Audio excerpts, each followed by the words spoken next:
विधानसभा चुनाव के लिए काफ़ी सारे दावेदार जो हैं लाइन में लगे हुए हैं और एक सीट पर कम से कम 30-30 दावेदार हैं। इसी तरीके से हमारे साथ जो है अम्बाला कैंट से हरबीर महल, अम्बाला सिटी से हरबीर महल जो है दावेदारी है, ये भी दावेदारी कर रहे हैं। सर, आपकी सीट से 30-35 लोगों ने दावेदारी की है, दावेदारी ठोकी है।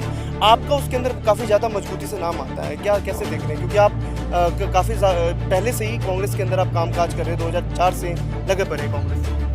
देखिए, दावेदारी करना सबका हक है, टिकट मांगना सबका हक है, लेकिन ये पार्टी को देखना है कि जो पुराने समय से पार्टी के साथ जुड़ा हुआ है, जैसे अब हम 2004 से लेकर अब 2024 तक पार्टी के लिए कार्य करते हैं और एक ही पार्टी में खड़े हैं।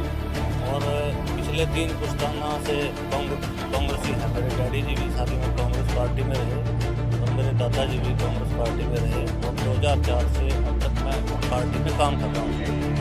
तो टिकट मांगना सबका हक है, वो अब पार्टी का फैसला होगा, हाईकमान का फैसला होगा कि टिकट किसको देना है। हरबीर जी, राहुल जी ने भी आपके लिए कहा है कि आप जो है पुराने कार्यकर्ता हैं पार्टी के और काफ़ी पहले से काम कर रहे हैं, तब तमाम लोग जो है पार्टी छोड़ के चलेंगे, लेकिन आप लगे रहे पार्टी के अंदर। देखिए जी, हम पार्टी की कांग्रेस पार्टी के हम सिपाही हैं। अब जो आदेश हमारे को हमारे लीडरशिप देती है उस पर हम कार्य करते हैं। जैसे राहुल जी हो गए, रणदीप सुरजेवाला जी हो गए और बड़े नेता हो गए, तो हम पार्टी छोड़ने का तो हमारा कोई वो है नहीं।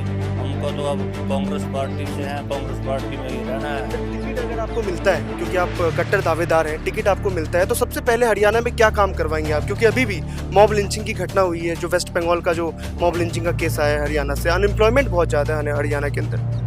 देखिए, जो हरियाणा का मैटर है वो कुछ स्टेटों से अलग है। हरियाणा जैसे कृषि प्रधान स्टेट है।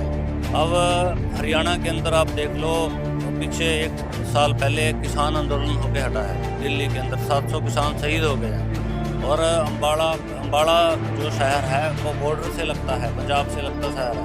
आज भी शंभू बैरियर बंद पड़ा है, जैसे कि आपको पता है। वो किसानों ने बंद नहीं कर रखा, वो बीजेपी सरकार ने बॉर्डर बंद कर रखा है, तो जिससे अम्बाड़ा के कपड़ा व्यापारी का, सारी तरह के बाजार का नुकसान हो रहा है। तो अगर हमारी सरकार आई और मेरे को पार्टी मौका देती है तो सबसे पहले तो किसानों की जो MSP है, मूलधन समर्थन मूल्य, जो कि राहुल गांधी जी ने भी बोला है कि उनको उनकी MSP का वो हक दिलवाया जाएगा। क्योंकि आप हरियाणा से हैं तो पेंशन का भी बहुत बड़ा मुद्दा है वहाँ के लोगों के लिए, चाहे ओल्ड पेंशन हो जाए, चाहे EPS हो जाए, चाहे सहारा के भी पैसे।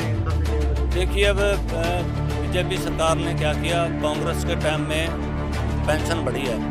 अब बीजेपी के टाइम में क्या हुआ, अब देखिए, इन्होंने जो कि पक्की नौकरियां देने की बजाय उनको कौशल रोजगार बना दिया। किसी को अब आज तक 10 साल की सरकार के अंदर कोई पक्की नौकरी नहीं दी गई। अब हम ये चाहेंगे कि जिस दिन हमारी सरकार आएगी तो कांग्रेस पार्टी पक्की नौकरियां, कौशल की बजाय पक्की नौकरियां दी जाएंगी युवाओं को। अब कितने युवा 10 साल की सरकार के अंदर हर वर्ग धरने में बैठा है।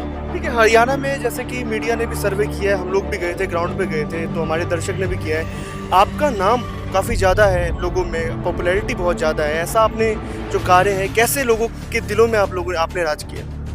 देखिए, मैंने आपको जैसे पहले बताया कि 2004 से लेकर 2024 तक एक ही पार्टी में हम काम कर रहे हैं और पीछे भी मेरे फादर साहब भी कांग्रेस पार्टी के लिए समर्पित लग रहे हैं। तो अब किसान आंदोलन आया, पिपली से लेकर दिल्ली तक हमने किसानों की लड़ाई लड़ी, गरीब की लड़ाई लड़ी, मजदूर की लड़ाई लड़ी, छोटे व्यापारी की लड़ाई लड़ी।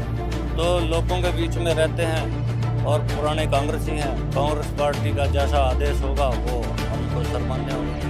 हम आशा करेंगे, हम अपने दर्शकों से भी ये बताएंगे कि आपको टिकट मिले और कांग्रेस पार्टी आपको टिकट दे, क्योंकि आपने काफ़ी अच्छा काम किया और कांग्रेस में रह करके काफ़ी अच्छा आपने भूमिका निभाया है। और आने वाले आगामी चुनाव के लिए आपको बधाई हमारे चैनल की तरफ से। बहुत बहुत धन्यवाद।